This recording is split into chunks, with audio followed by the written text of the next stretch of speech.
हाँ, हमें संग यू नाम का एक लड़का दिखाया जाता है जो एक राइटर है और जो बिल्कुल अकेला है। उसके पास ना कोई नौकरी है, ना कोई दोस्त है और उसके माता पिता भी इस दुनिया में नहीं है। लेकिन उसकी सबसे बड़ी परेशानी कुछ और ही है। पिछले 6 महीनों से वह ठीक से सो भी नहीं पाया है, क्योंकि जैसे ही वह सोता है उसके सपनों में एक खतरनाक डीमन आ जाता है जो उसके हर सपने को एक डरावने बुरे सपने में बदल देता है। आज रात भी संग यू खुद को सबवे में देख रहा होता है, तभी अचानक वही डीमन उसके सामने आ जाता है। वह संग यू के बाल पकड़कर उसे जोर से घसीटता है, फिर जमीन में एक बड़ा सा छेद बना देता है। इसके बाद वह सांग यू का सिर उस छेद के अंदर धकेल देता है, जिससे उसकी वही मौत हो जाती है। लेकिन जैसे ही सपने में उसकी मौत होती है, सांग यू असल दुनिया में डरकर जाग जाता है। जागने के बाद सांग यू सोचता है कि अब थोड़ा लिखने की कोशिश करता हूँ, लेकिन तभी उसके कमरे का दरवाजा खटखटाया जाता है। बाहर उसका मकान मालिक खड़ा होता है, जो कहता है कि वह उसके लिए खाना लाया है। लेकिन सांग यू समझ जाता है कि असली बात इसके घर का किराया है, क्योंकि उसके पास किराया देने के लिए एक भी पैसा नहीं है। इसलिए वह दरवाजा खोलने की बजाय खिड़की से बाहर निकलकर भाग जाता है। सड़क पर चलते हुए संग यू को उन सभी लोगों की याद आने लगती है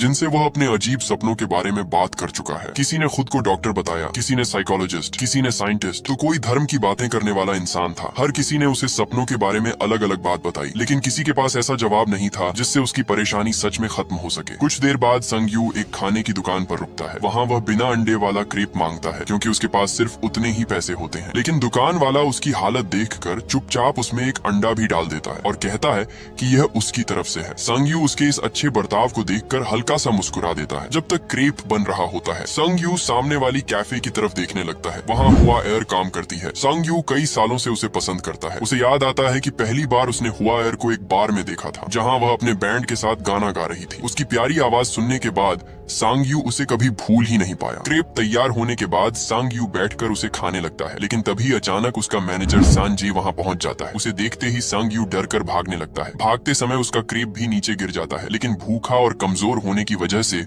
वह ज्यादा दूर नहीं जा पाता। आखिर में सांजे उसे पकड़ ही लेता है। कहानी आगे बढ़ती है और संगे संग यू को अपने साथ एक रेस्टोरेंट में ले जाता है। वहाँ वह खुद आराम से खाना खाने लगता है और संग यू को सिर्फ सामने बैठाकर डांटता रहता है। वह गुस्से में कहता है कि सांग यू ने कॉन्ट्रैक्ट की बिल्कुल भी इज्जत नहीं की और समय पर स्क्रिप्ट जमा नहीं की। संग यू उसे समझाने की कोशिश करता है कि पिछले कई महीनों से उसे नींद ही नहीं आती। जैसे ही वह सोता है, डरावने सपने आने शुरू हो जाते हैं। इसलिए उसका किसी भी काम में मन नहीं लग रहा, इसीलिए वह लिख भी नहीं पा रहा। लेकिन संजय उसकी एक भी बात नहीं सुनता। वह साफ कह देता है कि चाहे कुछ भी हो जाए, 10 दिनों के अंदर स्क्रिप्ट पूरी होकर उसके पास पहुंच जानी चाहिए। इसके बाद संग यू वापस अपने अपार्टमेंट पहुंचता है, लेकिन वहां पहुंचकर उसके पैरों तले जमीन खिसक जाती है। कमरे का ताला बदल चुका होता है और उसका सारा सामान बाहर कॉरिडोर्स में पड़ा होता है। आखिरकार मकान मालिक ने उसे घर से निकाल दिया होता है। अब उसके पास रहने के लिए भी कोई जगह नहीं बचती। मजबूर होकर संग यू अपना लैपटॉप लेकर एक कैफे में चला जाता है। वह सोचता है कि शायद यहाँ बैठकर स्क्रिप्ट लिख पाए, लेकिन कई दिनों की भूख और थकान उसके दिमाग पर इतनी भारी पड़ती है कि वह कुछ भी नहीं लिख पाता। धीरे धीरे उसकी आंख लग जाती है और वह वहीं कुर्सी पर सो जाता है। जैसे ही वह सोता है, उसके पीछे फिर वही डीमन आ जाता है। इस बार वह अपनी भारी जंजीर संग यू के गले में डाल देता है। फिर उसका सिर बार बार मेज पर इतनी जोर से मारता है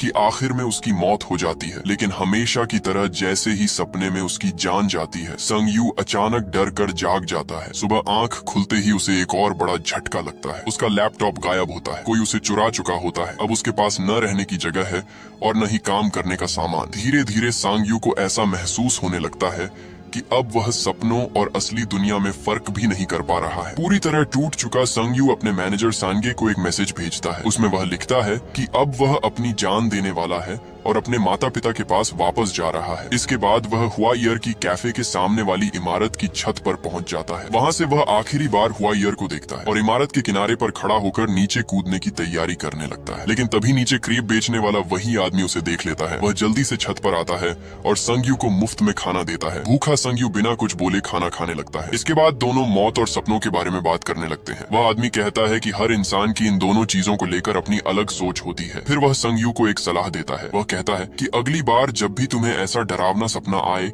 तो खुद से कहना कि मैं सपना देख रहा हूँ। शायद तभी तुम उस डर से जल्दी बाहर निकल पाओ। रात होने तक संग यू उसी छत पर बैठा हुआ एयर को देखता रहता है। इसके बाद वह अपना सेल फोन बेच देता है ताकि उसके पास खाने के लिए कुछ पैसे आ जाएं। फिर वह एक कन्वीनियंस स्टोर पहुंचता है। वह वहां कुछ सामान चुराने का सोचता है, लेकिन जैसे ही उसे महसूस होता है कि स्टोर का कैशियर उसे देख रहा है, वह अपना इरादा बदल देता है और पैसे देकर खाना खरीद लेता है। संग यू बाहर बैठकर खाना ही खा रहा होता होता है कि तभी अचानक हुआयर उसके सामने आ जाती है। उसे देखकर संग यू हैरान रह जाता है। हुआयर उसकी हालत देखकर चिंता जताती है, लेकिन अगले ही पल संग यू को एहसास होता है कि कुछ गड़बड़ है, क्योंकि उसके सामने खड़ी हुआयर असली नहीं बल्कि वही खतरनाक डीमन होता है जिसने उसका रूप ले लिया है। डीमन अचानक सांग यू को पकड़कर स्टोर के शीशे से जोर से मारता है। बाहर से ये सब देखकर कैशियर को लगता है कि सांग यू को कोई दौरा पड़ा है, लेकिन सांग यू असल में उस डीमन से लड़ रहा होता है। तभी डीमन अपनी तलवार निकालता है और सांग यू पर हमला करके उसे शीशे की तरफ फेंक देता है। हवा में उछलते समय संग यू को अचानक क्रेप वाले आदमी की बात याद आती है। वह खुद से जोर से कहता है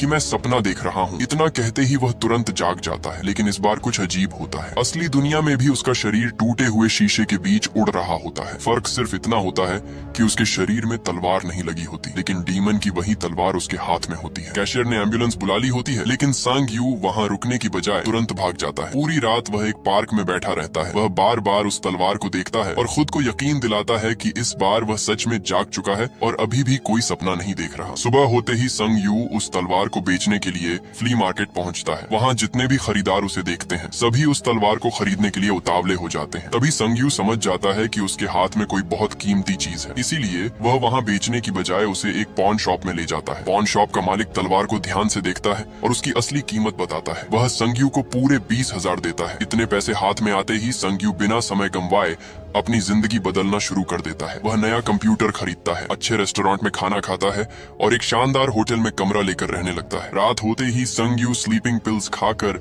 जानबूझकर सो जाता है। वह इंतजार करता है कि उसका वही पुराना सपना फिर शुरू हो। इस बार सपना उसी होटल में शुरू होता है जहाँ वह असली दुनिया में ठहरा हुआ होता है। वह कमरे से बाहर निकलकर हॉलवे में घूमने लगता है। वह एक फ्लावर पॉट उठाकर जोर से कहता है कि मैं सपना देख रहा हूँ, लेकिन इस बार कुछ भी नहीं होता। संग यू ये सोचकर आगे बढ़ता है कि शायद इस बार उसकी तरकीब काम नहीं कर रही। तभी अचानक हॉलवे के आखिर में वही डीमन दिखाई देता है, लेकिन इस बार उसके हाथ में तलवार नहीं बल्कि सोने की एक बहुत बड़ी एक्स होती है। वह पूरी ताकत से संग यू के पीछे दौड़ पड़ता है। संग यू अपनी जान बचाने के लिए भागने लगता है, लेकिन डीमन बहुत तेजी से उसके पास पहुंच जाता है। वह अपनी एक्स से बार बार उस पर हमला करता है। हर बार संग यू को बुरी तरह घायल कर देता है। डीमन उसे इधर उधर फेंकता रहता है, लेकिन कई बार सहने के बाद संग यू सही मौका देखकर एक्स पकड़ लेता है। एक्स हाथ में आते ही संग यू जोर से कहता है कि मैं सपना देख रहा हूँ। अगले ही पल उसकी आंख खुल जाती है। इस बार भी उसके शरीर पर कोई घाव नहीं होता, लेकिन डीमन की सोने वाली एक्स सच में उसके हाथ में होती है। अब उसे पूरा यकीन हो जाता है कि वह सपनों की चीजें असली दुनिया में ला सकता है। सांग यू उसी पॉन शॉप में जाकर एक्स बेच देता है। इस बार उसे पहले से भी ज्यादा पैसे मिलते हैं। वह नए महंगे कपड़े खरीदता है, एक नई कार लेता है और रात को कुछ लड़कियों के साथ बार में जाकर जश्न मनाता है। लेकिन होटल लौटने के बाद वह उन्हें अपने कमरे के अंदर नहीं आने देता। वह सिर्फ उन्हें कैब के लिए पैसे देता है और अकेला सोने चला जाता है। आज रात संग यू एक नई चाल चलता है। सोने से पहले वह एक बुक में बने एक मशहूर म्यूजियम की तस्वीरें ध्यान से देखता है। उसका अंदाजा सही निकलता है। सपना बिल्कुल उसी म्यूजियम में शुरू होता है जिसे उसने तस्वीरों में देखा था। वह अंदर रखी पुरानी और कीमती चीजों को ध्यान से देखने लगता है और फिर डीमन का इंतजार करने बैठ जाता है। कुछ देर बाद डीमन वहाँ भी पहुँच जाता है, लेकिन इस बार उसके हाथ में गन होती है। संग यू का पूरा प्लान बिगड़ जाता है। वह म्यूजियम के अंदर भागने लगता है और डीमन लगातार उस पर गोलियां चलाता रहता है। काफी देर तक बचने के बाद आखिर में डीमन उसे पकड़ लेता है और मार देता है। संग यू फिर अपने होटल के कमरे में जाग जाता है, लेकिन इस बार वह कोई खजाना साथ नहीं ला पाया होता, इसीलिए वह काम अधूरा छोड़ना नहीं चाहता। वह तुरंत एक और स्लीपिंग पिल खाता है और दोबारा सो जाता है ताकि उसी सपने में वापस जा सके। सपना फिर वहीं से शुरू होता है। संग यू पहले की तरह भागता है और इस बार बड़ी मुश्किल से गोलियों से बचता रहता है। आखिर सही मौका देखकर वह वहां रखी 2 कीमती एंटीक चीजें उठा लेता है। फिर तुरंत कहता है कि मैं सपना देख रहा हूँ। अगले ही पल वह असली दुनिया में जाग जाता है और दोनों एंटीक चीजें उसके हाथ में होती हैं। इस बार संग यू उन खजानों को साधारण खरीदारों के पास नहीं ले जाता। वह उन्हें ऐसे प्रोफेशनल एंटीक डीलर्स के पास लेकर जाता है जो अमीर कलेक्टर्स के लिए काम करते हैं। उसे दोनों चीजों के बदले उसे पूरे 20 लाख मिलते हैं। डीलर उससे पूछता है कि इतनी कीमती चीजें उसके पास कहां से आई, लेकिन संग यू बड़ी चालाकी से हर सवाल का जवाब टाल देता है। शॉप से बाहर निकलते ही संग यू के सामने अचानक संगे आ जाता है। संगे उसे जिंदा देखकर हैरान रह जाता है, क्योंकि उसे लगा था कि संग यू अब इस दुनिया में नहीं रहा। संग यू उसे एक शानदार रेस्टोरेंट में चलने के लिए कहता है। वहां पहुंचकर वह पहले उससे माफी मांगता है और फिर स्क्रिप्ट के लिए पहले लिए गए सारे पैसे वापस लौटा देता है। साथ ही कहता है कि अब वह स्क्रिप्ट लिखने का काम छोड़ चुका है। अगले दिन संग्यू पहली बार हुआईयर की कैफे के अंदर जाता है। वह एक लाटे मंगवाता है और फिर हुआईयर से पूछता है कि क्या वह उसे पहचानती है, लेकिन हुआईयर उसे पहचान नहीं पाती। इसके बाद संग्यू पूछता है कि वह कैफे बेचने की बात क्यों कर रही है। हुआईयर बताती है कि यहाँ ग्राहक बहुत कम आते हैं, इसलिए कैफे लगातार घाटे में चल रही है और उस पर सिर्फ कर्ज बढ़ता जा रहा है। उसी रात संग्यू और संगे साथ बैठकर शराब पीते हैं। संगे बार बार उससे उसकी कामयाबी का राज पूछता है, लेकिन संग्यू कुछ नहीं बताता। जब संग्यू ज्यादा नशे में हो जाता है तो संगे उसे होटल के कमरे तक छोड़ने जाता है। वह उसे बिस्तर पर सुलाकर बाहर जाने का नाटक करता है,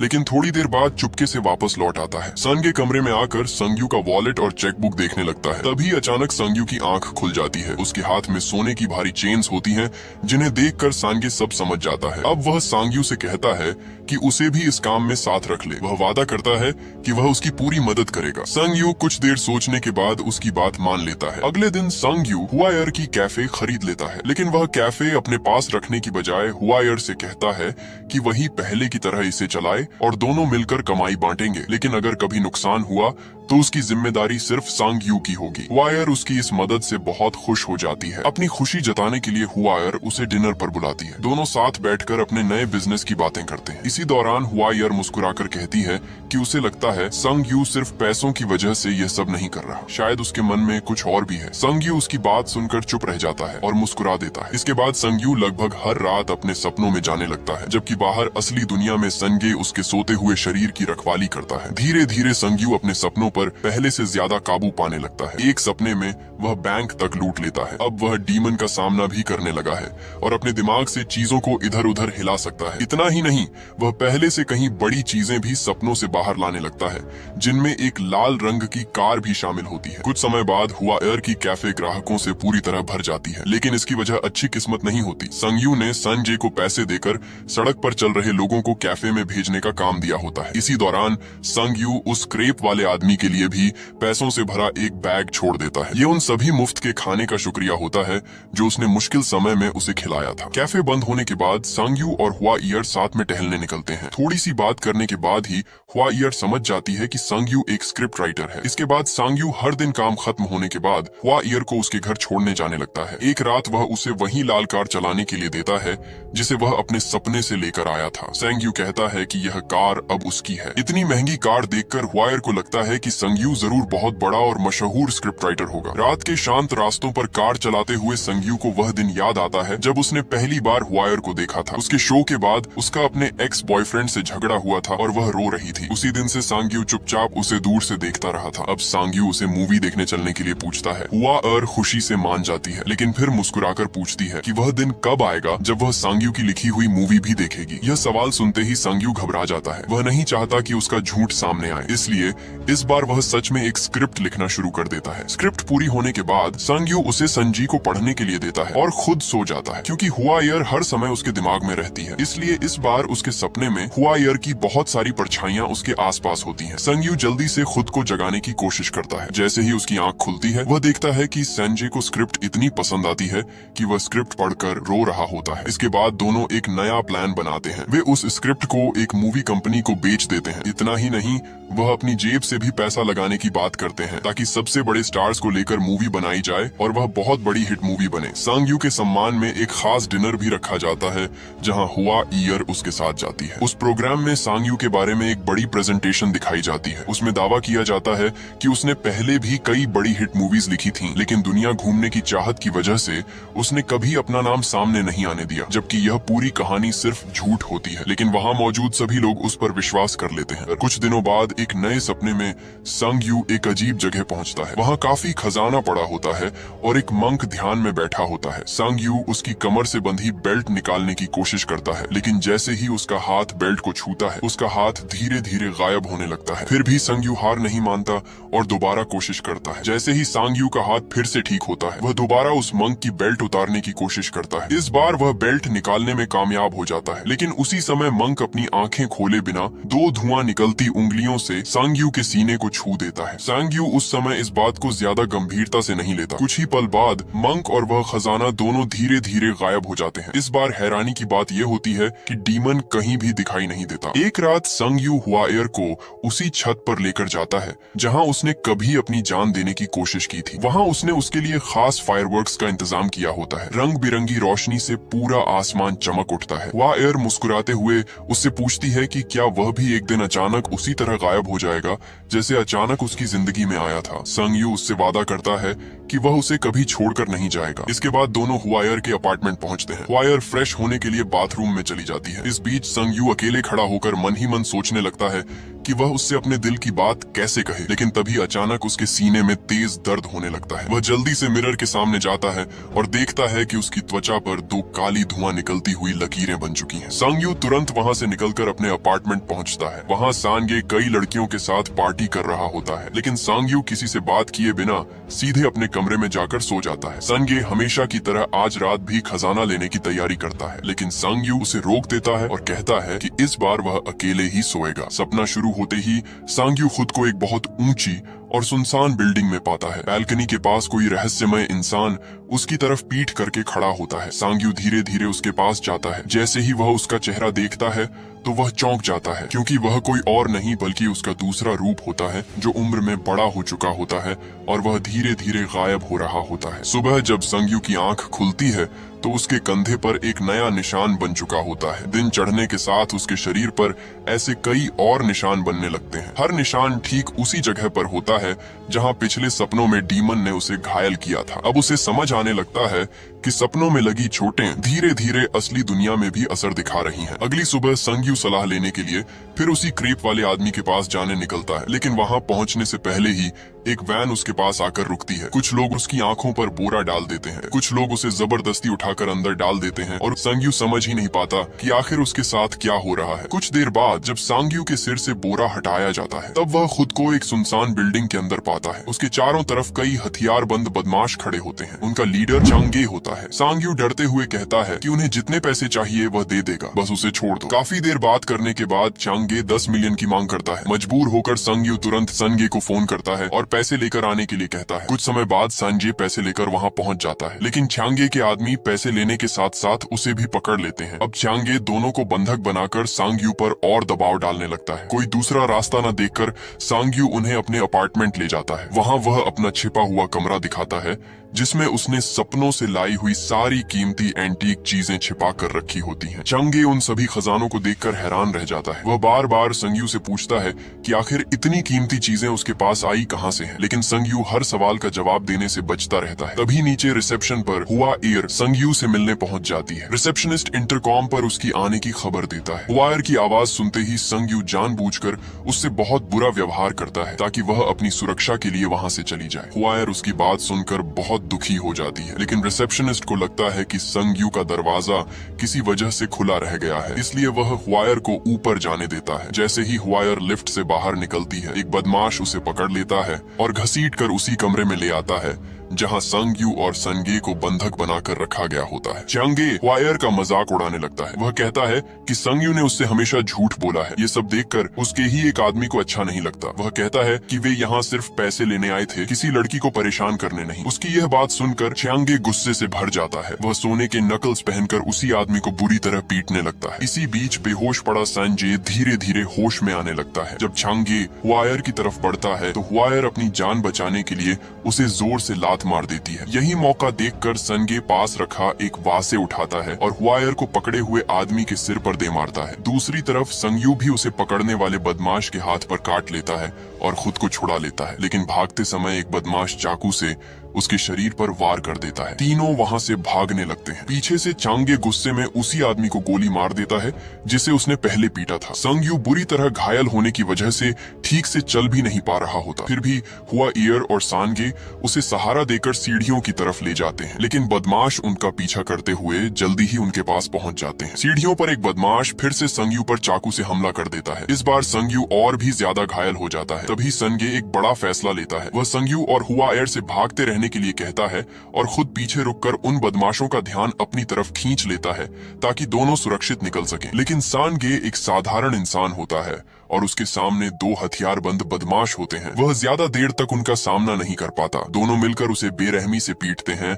और आखिर में उसकी वहीं मौत हो जाती है। दूसरी तरफ सांग यू और हुआ एर ऊपर की मंजिल तक पहुंच जाते हैं, लेकिन वहां भी एक बदमाश उन्हें पकड़ लेता है। वह दोनों को बुरी तरह मारता है और इधर उधर फेंक देता है। संग यू अपनी आखिरी ताकत से उसकी पीठ में चाकू घोंप देता है, लेकिन उसके बाद संग यू और हुआ एर दोनों बेहोश हो जाते हैं। बेहोश होते ही संग यू खुद को एक रहस्यमय खंडहर में पाता है। उसका पूरा शरीर किसी काले पदार्थ से ढका होता है, लेकिन जैसे ही वह चलना शुरू करता है वह काला पदार्थ अपने आप गायब होने लगता है। संग यू आसपास देखता हुआ आगे बढ़ता है, तभी उसे एक चमकता हुआ दरवाजा दिखाई देता है। वह उसे छूता है और उसी पल उसकी आंखों के सामने पिछले कई महीनों की सारी यादें चलने लगती हैं। इन यादों में उसकी असली जिंदगी भी होती है और उसके सारे सपने भी। उसे वह रात भी दिखाई देती है जब कन्वीनियंस स्टोर के बाहर एम्बुलेंस आई थी। इस बार वह खुद का एक दूसरा रूप भी देखता है जिसे एम्बुलेंस लेकर जा रही होती है। सारी यादें खत्म होने के बाद सांग यू एक बहुत बड़ी क्रिस्टल की दीवार के सामने पहुंचता है। वह पूरी ताकत से उस दीवार पर वार करने लगता है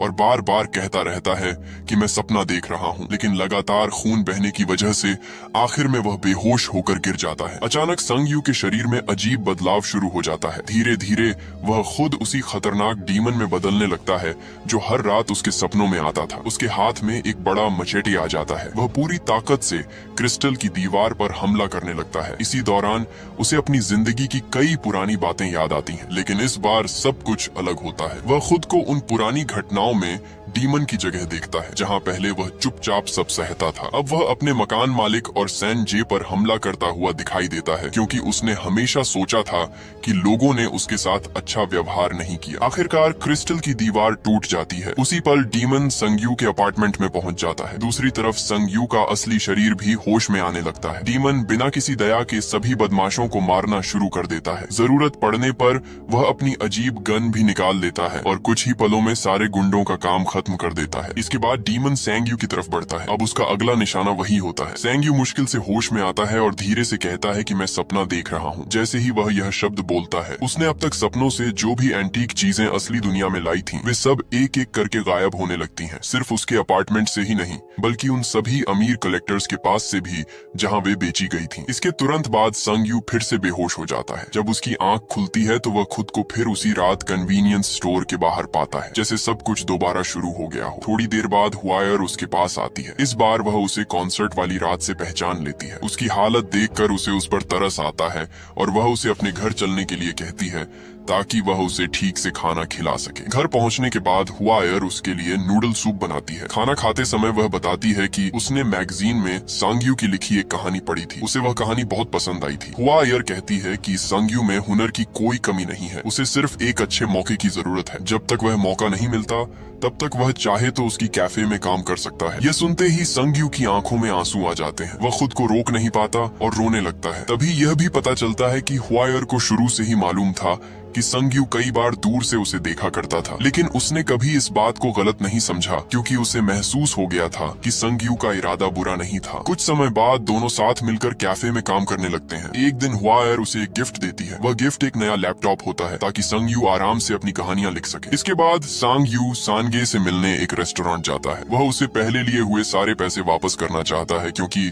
अब वह किसी के कहने पर स्क्रिप्ट नहीं लिखना चाहता। वह सिर्फ वही लिखना चाहता है जो उसके दिल से निकले। लेकिन सांग जी पैसे वापस लेने से मना कर देता है, बल्कि वह संग यू को और पैसे देता है, क्योंकि उसने सांग यू की पुरानी स्क्रिप्ट बेच दी होती है। ये सुनकर सांग यू बहुत खुश हो जाता है। इस खुशी में वह कहता है कि आज रेस्टोरेंट का पूरा बिल वही देगा। कई दिन बीत जाते हैं। अब संग यू अपनी नई जिंदगी से पूरी तरह खुश होता है। वह फिर से क्रेप वाले आदमी के पास खाना खाने पहुंचता है। क्रेप वाला उसके पुराने पैसे वापस करता है, फिर अपने पेट पर बना एक पुराना निशान दिखाकर बताता है कि कभी उसके पास भी संग यू जैसी ही ताकत थी, लेकिन उसने समझ लिया कि लालच से दूर एक साधारण जिंदगी ही सबसे अच्छी होती है। संग यू उसकी बात ध्यान से सुन रहा होता है। तभी उसके पीछे वही रहस्यमय खंडहर फिर से दिखाई देने लगते हैं। इसके साथ ही ये सच सामने आता है कि जिसने उन बदमाशों को मारा था वह नया डीमन कन्वीनियंस स्टोर वाली रात से ही सांग यू का पीछा कर रहा है। इसी रहस्य के साथ यह फिल्म यहीं खत्म होती है। अब कमेंट में जरूर बताइए कि अगर आप सांग यू की जगह होते तो इस ताकत का इस्तेमाल दौलत कमाने के लिए करते या एक साधारण जिंदगी चुनते। अगर वीडियो पसंद आई हो तो लाइक करके अपना साथ दिखाइए और ऐसी ही दमदार मूवी रिकैप्स के लिए चैनल को सब्सक्राइब कर लीजिए ताकि अगली कहानी आपसे छूट न जाए।